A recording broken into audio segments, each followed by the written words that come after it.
Well, as you say, it's only 12 months to go. So I think everybody now needs to start thinking about what their model is going to be. And there are a few options out there in the market.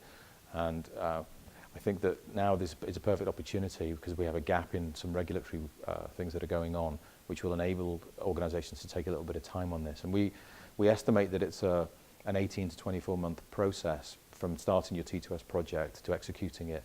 So to really get ready for when T2S starts, I think the next 12 months are going to be really critical in terms of figuring out the supply chain model that you want to choose.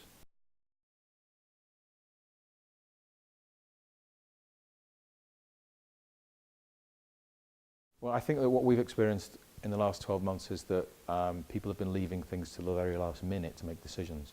One of the obvious ones is around EMEA and trade reporting. We went live on the 12th of February, and it was right up to the wire for most organizations to get themselves prepared for that.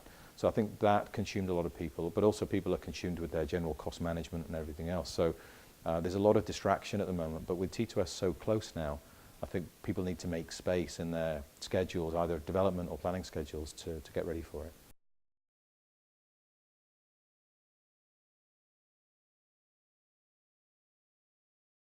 Originally, it was very quiet on the non-European side, apart obviously from the big American global custodians who are very active in Europe.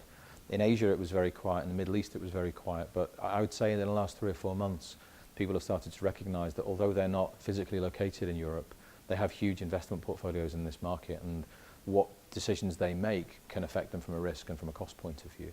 And even other regulation, like the EMEA regulation, I was in the Middle East recently, and there was an enormous amount of interest because people are looking at European regulation and American regulation, and they're assuming, quite rightly I think, that the regulation's going to be imposed in a similar way in their home markets, even if it's not known as EMIR or Dodd-Frank.